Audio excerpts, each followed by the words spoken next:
ब्रह्म वैवर्त पुराण के अनुसार भगवती लक्ष्मी, सरस्वती, तुलसी और गंगा यह चारों भगवान विष्णु की पत्नियां कही गई है। तो फिर सरस्वती ब्रह्मा के पास उनकी पत्नी रूप में और गंगा भगवान शिव के पास कैसे चली गई? क्या इन्होंने उनका हरण किया था या कोई और बात है? आइए जानते हैं इस पौराणिक उपाख्यान को। आप देख रहे हैं पंकज किशोर शास्त्री चैनल। इस वीडियो में आगे बढ़ने से पहले ऐसे ही जानकारी भरे वीडियोस देखने के लिए इस चैनल को अभी सब्सक्राइब कर लीजिए और बेल आइकन जरूर दबाइए। भगवान विष्णु नारद से कहते हैं कि लक्ष्मी, सरस्वती और गंगा यह तीनों मेरी पत्नियां हैं, लेकिन एक बार सरस्वती को संदेह हो गया कि श्री हरि विष्णु मेरी अपेक्षा गंगा से अधिक प्रेम करते हैं। तब उन्होंने श्री हरि को कुछ कड़े शब्द कह दिए। फिर वह गंगा पर क्रोध करके कठोर बर्ताव करने लगी। तब शांत स्वरूपा क्षमामयी लक्ष्मी ने उनको रोक दिया। इस पर सरस्वती ने लक्ष्मी को गंगा का पक्ष करने वाली मानकर आवेश में श्राप दे दिया कि तुम निश्चय ही वृक्ष रूपा और नदी रूपा हो जाओगी। लक्ष्मी ने सरस्वती के इस श्राप को सुन लिया, परंतु स्वयं बदले में सरस्वती को श्राप देना तो दूर रहा, उनके मन में तनिक सा भी क्रोध उत्पन्न नहीं हुआ। वे वहीं शांत बैठी रही और सरस्वती के हाथों को अपने हाथ में पकड़ लिया, पर गंगा से यह नहीं देखा गया। उन्होंने सरस्वती को श्राप दे दिया, कहा कि बहन लक्ष्मी, जिसने तुम्हें वृक्ष रूपा नदी रूपा होने का श्राप दिया है, वह सरस्वती भी नदी रूपा हो जाए और यह नीचे मनुष्य लोक में चली जाए, जहां पर सब पापी जन निवास करते हैं। गंगा की यह बात सुनकर सरस्वती ने उन्हें भी श्राप दे दिया कि तुम्हें भी धरातल पर जाना होगा और तुम पापियों के पाप को अंगीकार करोगी। इतने में भगवान श्री हरि वहां पर आ गए। उन्होंने सरस्वती का हाथ पकड़कर उन्हें अपने समीप प्रेम से बैठा लिया। तत्पश्चात वे सर्वज्ञानी श्री हरि प्राचीन अखिल ज्ञान का रहस्य समझाने लगे। श्री हरि भगवान लक्ष्मी जी से कहने लगे कि हे लक्ष्मी, तुम अपनी कला से राजा धर्मध्वज के घर पधारो। तुम किसी योनि से उत्पन्न ना हो करके स्वयं भूमंडल पर प्रकट हो जाना। वहीं तुम वृक्ष रूप में निवास करोगी। शंखचूड़ नामक एक असुर मेरे अंश से उत्पन्न होगा, तुम उसकी पत्नी बन जाना। तत्पश्चात निश्चय ही तुम्हें मेरी भार्या बनने का सौभाग्य प्राप्त होगा। भारतवर्ष में त्रिलोक पावनी तुलसी के नाम से तुम्हारी प्रसिद्धि होगी। अभी तो तुम सरस्वती के श्राप से भारत में पद्मावती नामक नदी बनकर के पधारो। इसके बाद भगवान ने गंगा से कहा कि हे गंगे, तुम सरस्वती के श्राप से अपने अंश से पापियों का पाप भस्म करने के लिए विश्व पावनी नदी बनकर भारतवर्ष में पधारो। भगीरथ की तपस्या से तुम्हें वहां जाना पड़ेगा।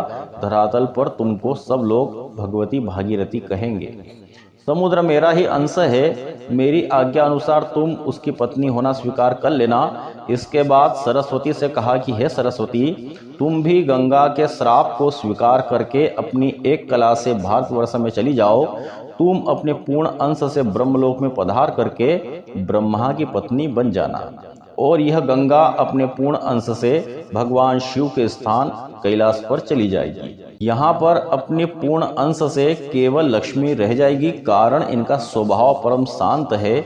यह कभी तनिक सा भी क्रोध नहीं करती। मुझ पर इनकी अटूट श्रद्धा है। यह सत्व स्वरूपा है और यह महान साध्वी, अत्यंत सौभाग्यवती, क्षमा मूर्ति और सुंदर आचरणों से सुशोभित और निरंतर धर्म का पालन करती है। इतना कह करके भगवान श्री हरि चुप हो गए। तब गंगा, लक्ष्मी और सरस्वती तीनों देवियां परस्पर एक दूसरे का आलिंगन करके रोने लगी। शोक और भय से उनके शरीर कांप रहे थे, उनकी आंखों से आंसू बह रहे थे। उन सबको एकमात्र भगवान श्री हरि ही शरण्य दृष्टिगोचर हो रहे थे। अतः वे क्रमशः उनकी प्रार्थना करने लगी।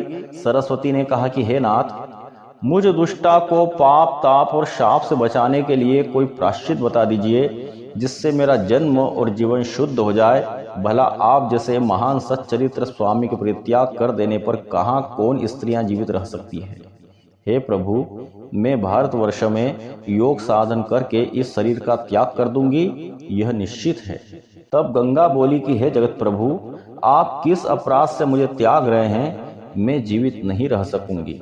फिर लक्ष्मी ने कहा कि हे नाथ, आप सत्व स्वरूप हैं बड़े आश्चर्य की बात है कि आपको कैसे क्षोभ हो गया। आप अपनी इन पत्नियों पर कृपा कीजिए। मैं सरस्वती का श्राप स्वीकार करके अपनी एक कला से भारतवर्ष में जाऊंगी, परंतु प्रभु मुझे कितने समय तक वहां पर रहना होगा और मैं पुनः कब आपके चरणों के दर्शन प्राप्त कर सकूंगी।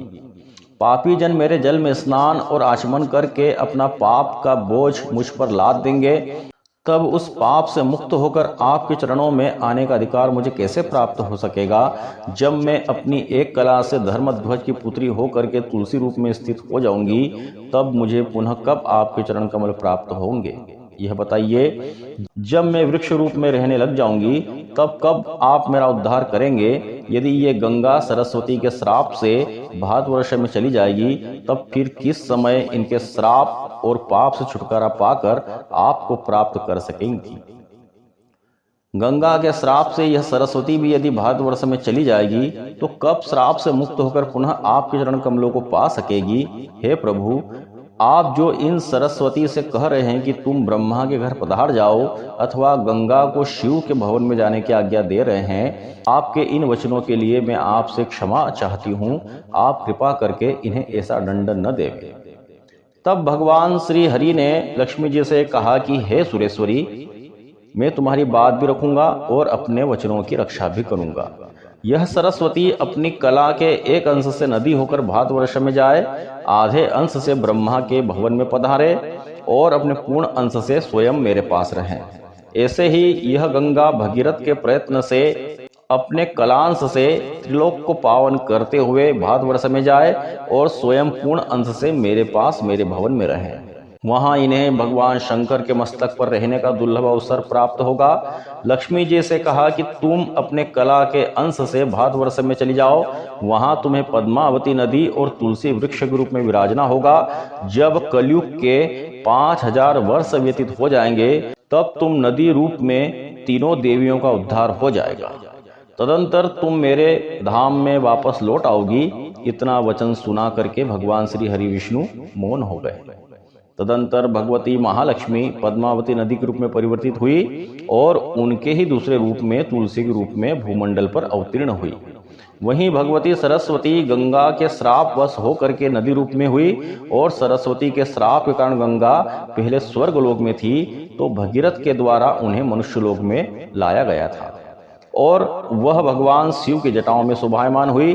तो प्रिय मित्रों, अभी कलयुग के 5300 वर्ष व्यतीत हो चुके हैं और हम इस सच्चाई को अपनी आंखों से देख रहे हैं कि गंगा सरस्वती पद्मावती नदियों का क्या हाल है। भगवान के वचन अनुसार अब यह धीरे धीरे भगवान के धाम को पधारने वाली है। अब यह नाम मात्र की नदियां रह जाएगी, बाकी इनसे देवियों का रूप जा चुका होगा। आज इस वीडियो में इतना ही। ऐसे ही जानकारी भरे वीडियोस देखने के लिए इस चैनल को भी सब्सक्राइब कर लीजिए। इस वीडियो को देखने के लिए धन्यवाद। जय श्री महाकाल। नमः पार्वती पतये हर हर महादेव।